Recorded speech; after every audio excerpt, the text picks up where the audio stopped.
ছিল অনেক রাজার বাড়ি, চক মিলানো হাজার গাড়ি, এবং হ্রদে সোনালি অগণন, হাঁসের দল দোলায় পাখা, তবু তোমার সঙ্গে থাকা।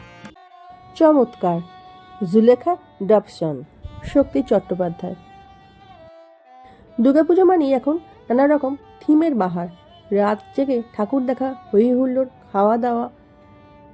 তবে রাজবাড়ি বনেদি বাড়ির দুর্গাপুজো কেমন হয়, কি তার নিয়ম, কখনো চোখের সামনে কি দেখেছেন, উপভোগ করেছেন কোনো রাজবাড়ির পুজো?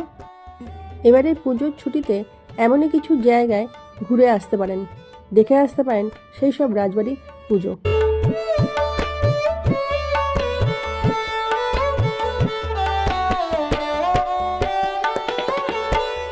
চারশো বছরের পুরনো এই রাজবাড়ির অনেক ইতিহাস আছে। তবে এই রাজবাড়ির সঙ্গে রাজস্থানের একটা বিশেষ যোগসূত্র আছে।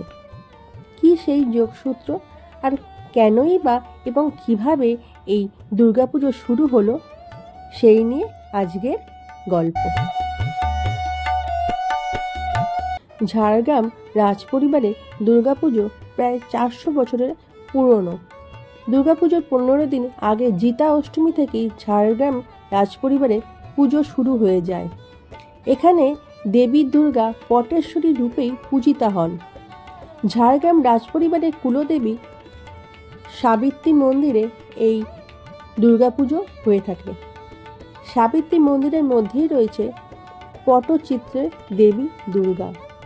এখানেই ঝাড়গ্রাম রাজবাড়ির প্রাচীন ঐতিহ্য মেনে প্রতি বছর পুজোর আয়োজন করা হয়ে থাকে।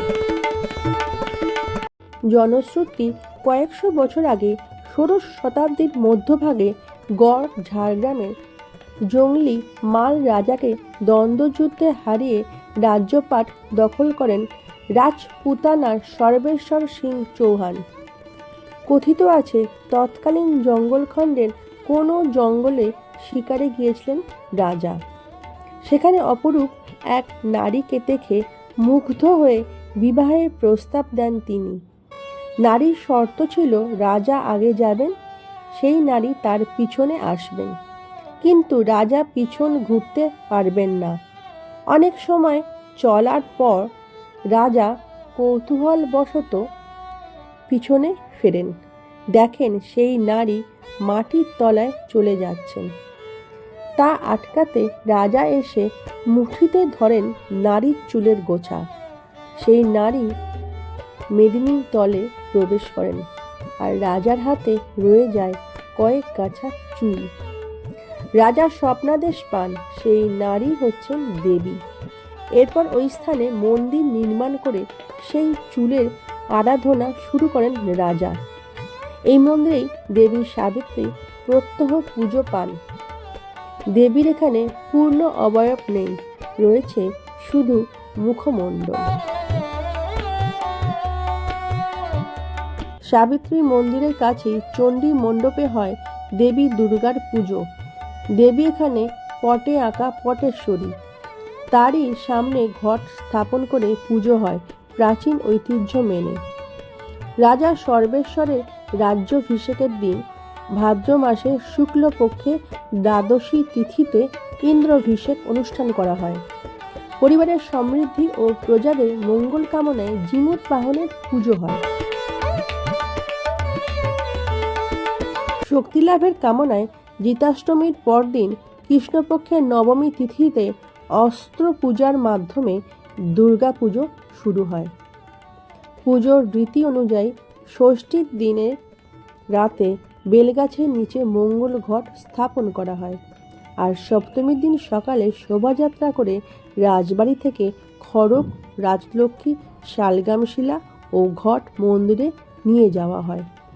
দশমীর দিন এই একটি কলা গাছ সামনে রেখে তাকে রাক্ষস রূপে কল্পনা করে তীর ছুঁড়ে বধ করা হয়। এই পাটাবিধা সম্পূর্ণ হলে পুজো শেষ হয়। এই জায়গার মধ্যে দেবীর চুল রাখা রয়েছে। ঝাড়গ্রামের ঐতিহ্যবাহী প্রাচীন এই দুর্গাপুজোয় সাক্ষী থাকতে পারেন আপনিও। সেজন্য পৌঁছে যেতে হবে এই রাজবাড়ি। পুজো দেখার সঙ্গে সঙ্গে ঝাড়গ্রামের বাকি জায়গাগুলো দেখে আসতে পারেন।